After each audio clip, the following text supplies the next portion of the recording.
허수들의 특징 중 하나가 공부 쇼핑이죠. 어느 강사가 좋다더라, 어떻게 공부해서 대박 났다더라, 강의는 결제해놓고 완강은 안 하고 다른 강의로 환승만 냅다 하는 친구들이 주변에 있죠. 이런 친구들은 당연히 원하는 점수를 얻을 수가 없다는 걸 다들 잘 압니다. 근데 쌤, 저는 다릅니다 하는 친구들이 있어요. 강의도 완강하고 공부도 열심히 한다고 해요. 근데 왜 계속 성적이 똑같을까?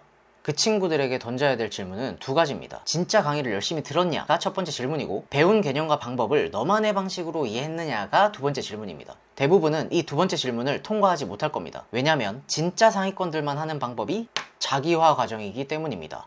대다수 3등급 이하 친구들은 공부를 하라고 하면 반복해서 읽고 요점이라고 생각하는 곳에 형광펜칠을 하면서 공부를 할 겁니다. 이렇게 공부를 하고 나중에 이 부분을 보면 아, 봤던 거라서 기억난다, 이거였지 라고 말을 하지만 실제로는 공부를 했었다는 익숙함이 낳은 착각일 뿐인 경우가 허다합니다. 뇌과학 공부법으로 유명한 박문호 박사가 말하는 공부법의 핵심은 공부한 내용을 다이어그램화 시켜야만 문제를 해결할 수 있는 창의력이 생긴다고 말합니다. 이게 무슨 소리냐면, 여러분이 어떤 개념을 공부를 하든지 지문을 분석했다면 그 핵심이 뭔지, 언제 활용을 할 수 있는지, 구조가 어떻게 되는 건지 등을 그림이든 글이든 도표든 스스로 이해한 방식대로 백지 한 장 놓고 적을 수가 있어야 진짜 공부를 한 것이고, 여기서 창의성, 즉 새로운 실전 문제를 만났을 때 응용하는 능력이 생긴다는 겁니다.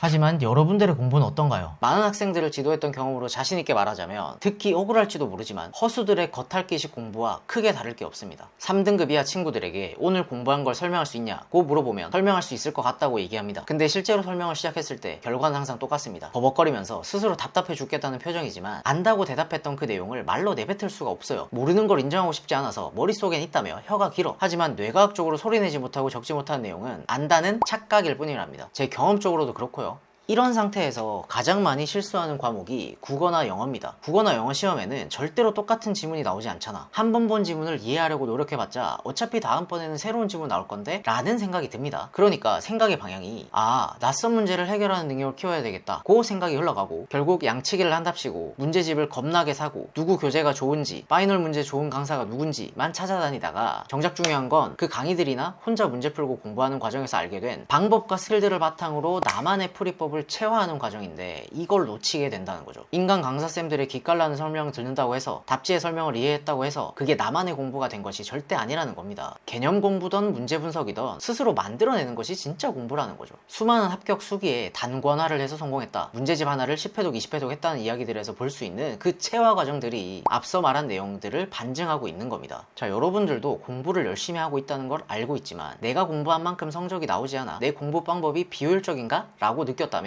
앞으로는 이렇게 공부를 해야 됩니다. 오늘 공부한 핵심에 대한 스스로의 정리와 분석을 적어 내려가며 누군가의 예상 질문에 답할 수 있는 정도로 이해하고 설명할 수 있을 때 그 구조화된 지식들이 머릿속에 쌓여서 새롭고 낯선 문제를 해결할 수 있는 열쇠를 만들 수가 있고, 이게 바로 많은 선생님들, 수능 대박 선배들이 말하는 성적 퀀텀 점프가 이루어지는 지점인 거죠.